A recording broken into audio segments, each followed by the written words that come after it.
Hi guys, it's me Nisi. Today is the day I decided to start vlogging as me and my family are having to move. We only got to June 30th to find a new home, and let me tell you, it hasn't been easy for this month of May. Um, the hard time that we're having, you would think we had some type of criminal background or evictions or sue the landlord in the past or something, but we have none of those issues. But I think maybe for this month of May that we've been out here looking, we had our standards set a little bit too high. And it has made looking for a home, and everybody in my household agreed to where we were trying to go as a family just a little bit different or difficult. So it hasn't been an easy month yet, but it's not quite 30 days yet. We got like 30 days left to find something. But it can't just be no anything because we're not looking to really downgrade from the space that we already are used to having. And but we're not trying to go backwards. We're trying to just keep this process moving forward. So it's been hard. It's been really taxing on my body. It's been, difficult staying positive, knowing what we're, possibly could experience if things go left, and trying to keep your kids content and happy and make it seem like this is more of a choice than a force out. It's been real hard on us. But today is Memorial Day, and I brought the boys out to stretch their legs, get them out that house and off the computer, and what's that other thing that VR thing? I forgot the name of it, but Oculus. Yeah, thank you. The Oculus, and just get them out the house for a while. That's my son sitting right there.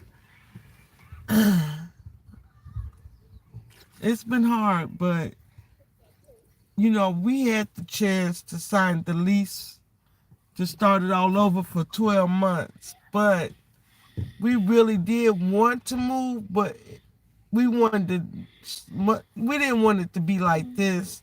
We wanted it, at our convenience, get out looking to move. Not, oh my God, we only got this deadline to get out, or we would have get probably be taken to court and go through the eviction process, which would make it even harder to find a place with eviction on our background.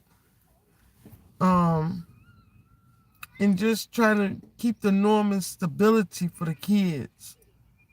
But I'm hoping now that the school is out for both of the boys, the younger two, that still go to school, we'll have more time to dedicate to the process of doing what we gotta do.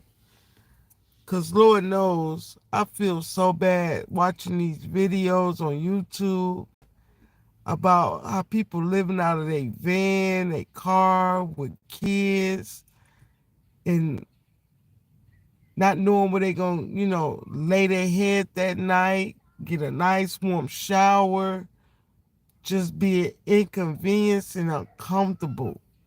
I don't want that. But I don't want to go backwards in life. Hey, whoever, how you doing? Please don't forget to subscribe to our channel. It will help us out a lot. We're trying to get our subscribers up, and I'm thinking, you know, doing daily vlogs and taking y'all on, the process with us to see what we go through every day, looking for a home. Um, it's not easy. It's not easy because we got a whole family, and majority of us are dealing with different disabilities. And my two older kids were both born blind. My husband is sickly. He has Kidney failure. not kidney failure, and he's on dialysis 3 days a week. So he stays sickly. As a matter of fact, he's sick right now. He's been like throwing up today. He had dialysis this morning, but he was sick before he went to dialysis. This just wouldn't be a good situation if we don't find somewhere to move to before, June 30th, when we have to be out.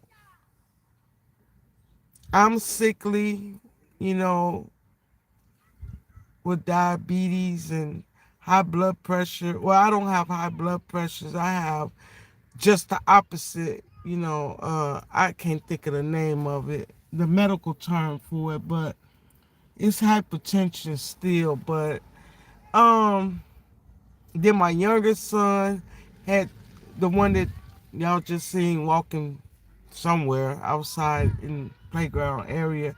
He has heart disease and diabetes, and um, trying to stay on top of all his medical issues while facing a DCFS case. Um, Being homeless while fighting a DCF is never good, of course. And if you go on my channel, you will see I've, have been open and transparent, even about the DCFS case.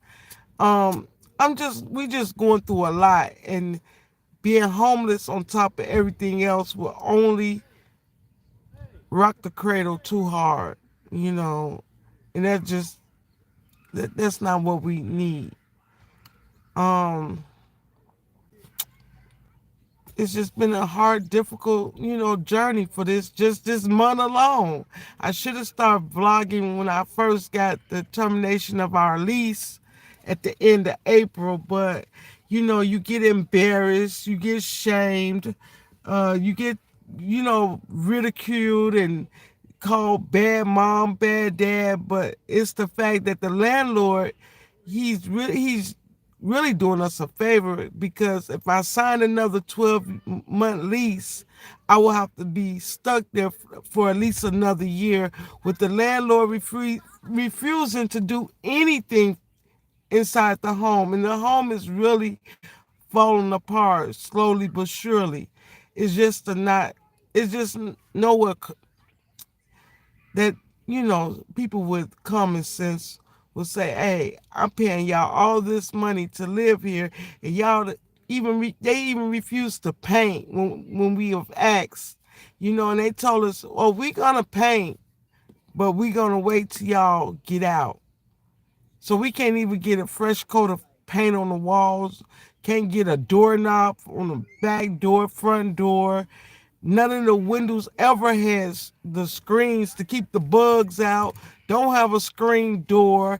The bathroom upstairs where my two older kids stay, the floor is all busted up. They don't want to fix anything. And it's been like that since, I want to say, 2022 is when things really started going south. But we put up with it because it was just a lot. And looking for a home is just not a good situation unless you just one of them people that's so lucky you can just, jump in your car and drive a few blocks and bam, for rent, for sale. You got the money, you can do it. But basically, we live almost month to month, hand to mouth. We don't have a big savings. We're not making anything on no social media platforms. Even though I put myself out there, you know, we just don't have it to just see a place, go look at the place and say, hey, here's the money. and then we get to move in. Some things you do just have to save up for. Like, if it wasn't for the fact that my bank that I've been banking with since 2006, I never switched banks, I've never closed my account there. They offer you these perks for staying with them.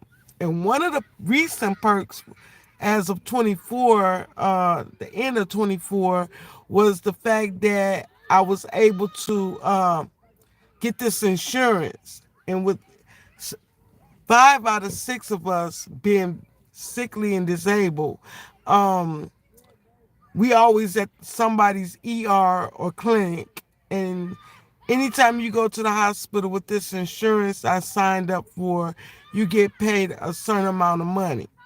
Well, this money just happened to come at the right time because I was in the hospital January the 2nd to the 30th of 2025 this year, and they paid out.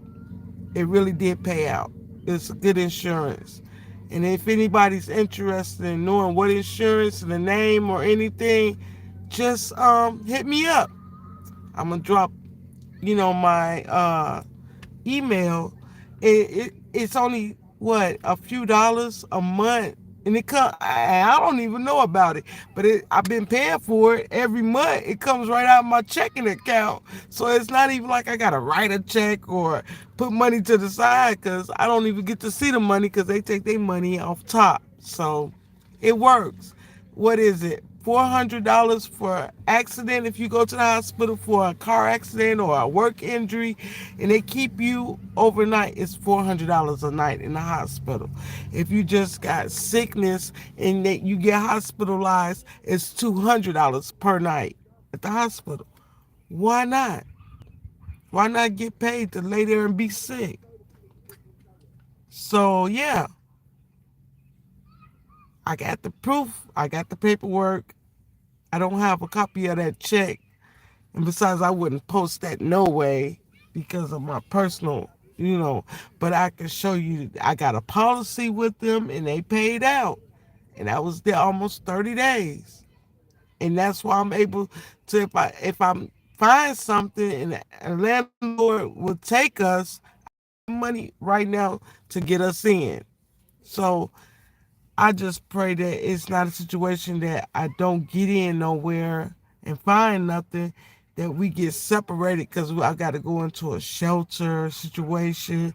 I don't want to move into public housing. Why? Because we get plenty of income. That's for people who don't have no resources. We have the money to pay. I'm thinking I'm just on the wrong end of Missouri. I need to move to another town, something less racist, something that just won't judge you from the color of your skin without even knowing you or your story, which is, something I learned from Darman. But anyways, this is just a day. I'm starting my daily vlog, and I just want y'all there more for company and advice. And if I miss something, somebody will catch it and say, hey, you didn't do this, or you could have tried that. They always say 2 heads is better than one. And mine's is all so tired and wore out from this journey that I can miss big things. I can overlook small things. You might know something more about it. You've probably been here before. It's a lonely feeling. It's when you feel like you totally on the out. I don't have no family that I can depend on or close even to me. My mom's deceased, my dad deceased, both grandmas on both sides, all my aunties on my mama's side. I got a couple of uncles, but we're not close, and they all spread it out. Like, how you spread peanut butter on bread. That's how it is with the uncles. One in Mississippi, one in some part of Illinois, one is in Missouri, but he ain't doing so hot his doggone self. And that's it. That's it. 3 uncles, and it's another one, but I don't claim that one under no circumstances. And he on the streets his doggone self, so he most definitely can't do nothing for me and mine, but keep his distance. Yeah, that'll work. Keeping his distance. I never had the best family ties to my family, anyways. I am married. My husband's right here by my side. I'm by his side through this journey, which feels good because a lot of people that's going through this, they are single. They might have kids, but you don't have your better half, to help pick up the pieces. So I'm not totally out here alone, but I do long for my, father in my life and my grandmas. I miss them. I know they have the right guidance and direction, but outside of that, I got God, and we got a good relationship. And when I go to prayer, He hears me, and I know this from the way the next day when I wake up and my feet hit the ground, I know He didn't hurt me. You know, sometimes you have to go through things just to humble yourself, you know, so you don't get all haughty and they laughing and talking. You have to be able to, you know, something small like, okay, my husband got sick while I was driving over here, and he jumped out the car because he was throwing up, like I said. And I drove around the street so I could spin back around because normally when he do that when we in the car, he wants to be on his feet. It helps calm it down a little bit from what he says. So as I'm going around, I see legs hanging out of a black bag. So I tell my boys in the back seat, oh my God, there's somebody in the grass, and they like they hanging out of a bag. Well, he wasn't hanging, the man wasn't hanging out of a bag. It was a bag that were like clothes at the top because he was in the grass in the park. And you could see his legs and some white gym shoes. But I stopped. When I saw I bust that U-turn in the streets, I went back. I said, hey, you all right? You all right? He took the cover off his head. He said, yeah, I'm fine. I'm just chilling. My heart wouldn't just let me just ride by. I had to know the man was at least alive and all right. And he held a little conversation with me and the boys or whatever. What happened? Oh, we start. I was talking about those two. But yeah, the kids is back in the car. I'm going to drive for a little while and just see if we can find some red signs out here. And I'm going to show y'all what the process that we go through, okay? Y'all ready back there? DeAndre? Yeah. All right. Making sure y'all with me. Y'all can talk. I'm just driving now. What happened there? So those kids are tripping. I went over there, right? Yeah. And then the first thing that I went over there, I was gonna go outside. They said, "You don't come in here." And then they started walking like they're on special ed. And then, well, he started walking. And they said, "Don't you live over there by Jace?" And I said, "Yeah." I said, "I need more luck." And they said, "Why are you over here then?" I said, "I don't know, because I can be." Right. And then so I walked in. What kid said all that? Huh? What kid said Those that? little kids act like they look like they're in third grade. So I didn't pay that much attention to them. But I did. You know, I said stuff my back to camera them. keeps swinging. Because, like, I'm not going to let them talk to me like that. Right. So they're going to say, "Do you put Lululemon on your butt crack?" I'm like, "That's weird." Do you put lemon on your butt crack? Lululemon. Lululemon? Yeah. What's Lululemon? It's free.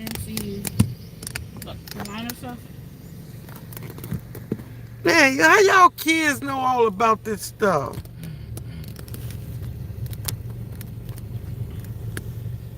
Well, y'all, I gotta get another camera for when I drive, cause I somehow, for some reason, this thing is spinning and it's broke up here. That's broke. So tomorrow's vlog, it'll be better. I promise. Are you online? Thank you all for I was online for Jordy.